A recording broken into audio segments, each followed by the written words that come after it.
What if I told you there was a battle so important that when it happened, no one knew it was happening? A battle so significant that even though it was over 7 centuries ago, people still fight over who won it. That's what we'll talk about today. We will go back to the year 1389 to find out what really happened at the Battle of Kosovo. The Battle of Kosovo Polje, also known simply as Kosovo, is a battle fought on June 1389 between the Serbian Empire and the Ottoman Empire. It is considered to be the most important event in the history of the Balkans, if not the most important event in the history of Serbia. It's impossible to overstate its significance. It's sometimes described as the Serbian Thermopylae or the Serbian Waterloo. For Serbs, Kosovo is synonymous with martyrdom.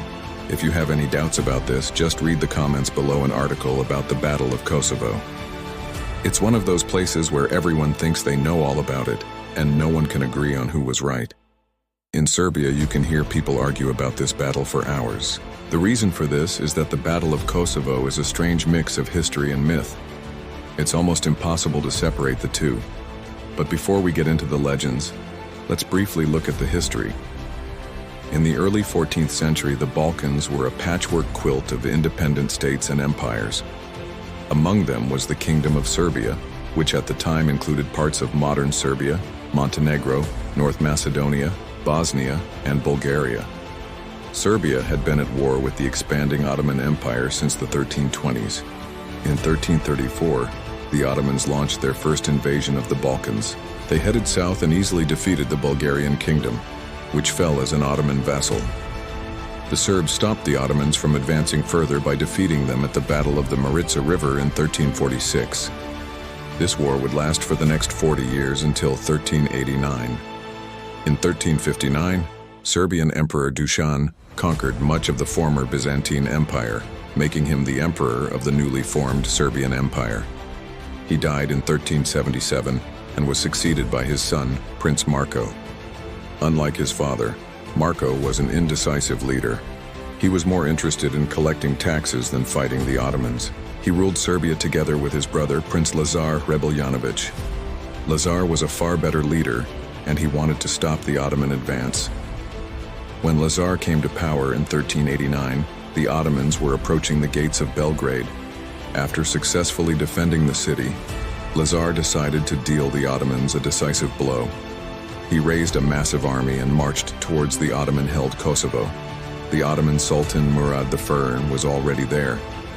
When he heard that Lazar was coming, he left Kosovo and started marching towards Sofia to raise new troops.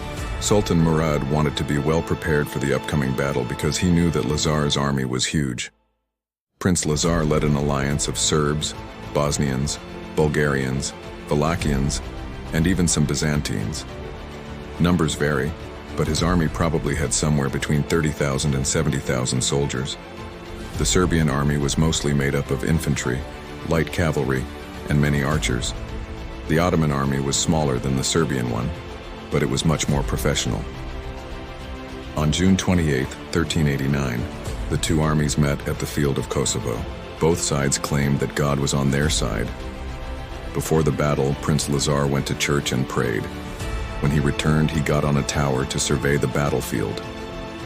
As soon as the Ottoman army appeared on the horizon, he said, "Behold, the enemy is coming. Come, my sons, it's time to show your bravery." Lazar then called one of his best warriors, Knight Mr. Nemanjić, and gave him an order. His task was to take down the Ottoman flag and bring it to Lazar. The battle began with the Ottoman cavalry charging across the field. As they did, Mr. Nemanjić attacked the Ottomans, broke through their lines and took their flag. He then raced across the field, climbed the tower and handed it to Prince Lazar. Everyone cheered, but the celebrations didn't last long. The Ottomans regrouped and attacked again, and this time their attack was successful.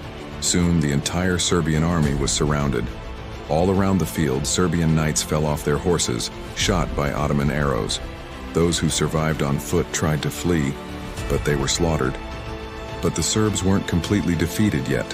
A group of 200 knights broke through the encirclement and retreated to a nearby village.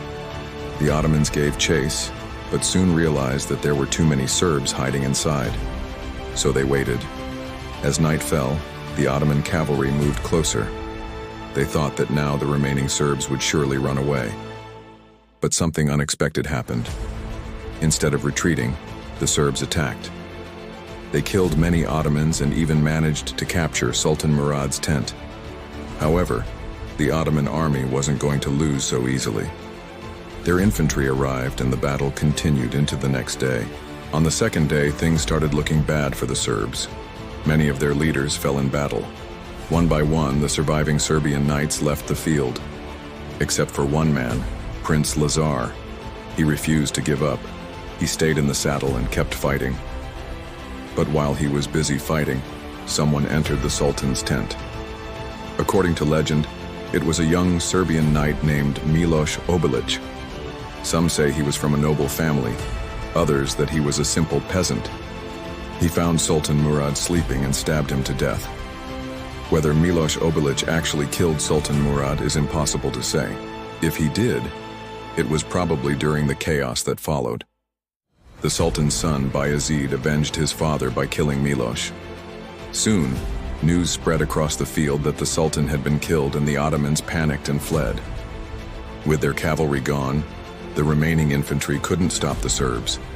And that's when Prince Lazar finally left the saddle and shouted, "Serbia has won." But his victory was short-lived. As he was celebrating, he was approached by the Sultan's son, Jakub, who wanted to negotiate.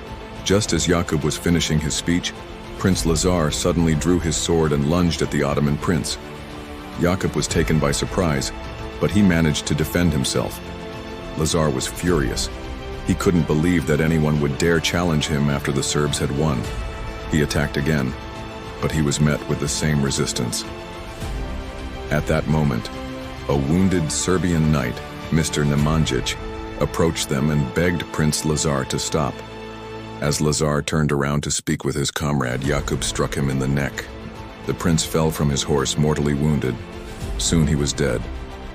Prince Lazar became a martyr.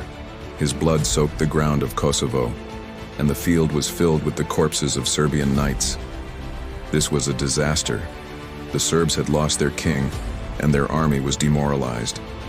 By the end of the day, the Ottoman forces withdrew. The Serbs won the battle, but the victory didn't change anything. Serbia had suffered heavy losses. Also, Prince Lazar never officially became emperor. Therefore, according to some, the throne passed to his brother, Prince Marko, who remained emperor until his death in 1395. Even though the Ottomans technically won, this battle has become known as the Serbian victory. The Ottomans withdrew to Adrianople and never returned to Kosovo. The Serbs were euphoric, but their happiness didn't last long. Kosovo became known as the Field of Saints because so many Christian warriors died there. For centuries, Serbian epic poetry glorified the battle and invented many stories about it. Unfortunately, these legends often overshadowed the battle itself. Let me tell you about one of the most famous legends, the story of Kosovo's curse. According to legend, after the battle, a Serb cursed the field of Kosovo. Because of the curse, no grass or tree could grow there. This is not true. There are plenty of trees and grass growing in Kosovo today. Another legend says that every 100 years the spirits of Kosovo rise from their graves to walk the earth. The first such apparition occurred in 1489, exactly 100 years after the battle. And the most recent one in 1989, when Slobodan Milošević used the Kosovo myth to start a war against the other Yugoslavs. The Battle of Kosovo was a key moment in the creation of Serbian nationalism.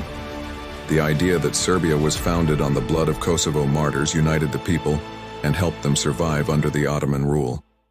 But unfortunately, this narrative also led to ethnic cleansing and terrible wars. The legacy of the Battle of Kosovo continues to shape Serbia today. In 2008, after Kosovo declared independence from Serbia, the latter organized a protest against it. Tens of thousands of Serbs gathered in front of the parliament building in Belgrade. The prime minister was forced to cancel the vote. This is how important Kosovo is to the Serbian people. Today, the Battle of Kosovo is mainly remembered as a Serbian victory, even though the Ottomans technically won. Most people don't care about the historical accuracy of the story. What matters is the myth. The story of the Battle of Kosovo reminds us that sometimes the truth is stranger than fiction. The Battle of Kosovo is a perfect example of how myths can be used to unite people and to divide them. It is a battle whose importance grew with each retelling. Even though we will never know who won the Battle of Kosovo, it doesn't matter anymore. It was one of the most important battles in the history of the Balkans. It changed the course of European history. It's proof that even the biggest empires can be defeated by popular revolts. It's also a cautionary tale about how myths can become a self-fulfilling prophecy. Thanks for watching. If you enjoyed this video, hit the like button, share and subscribe. And if you have a topic that you would like me to cover in a future episode, leave a comment below.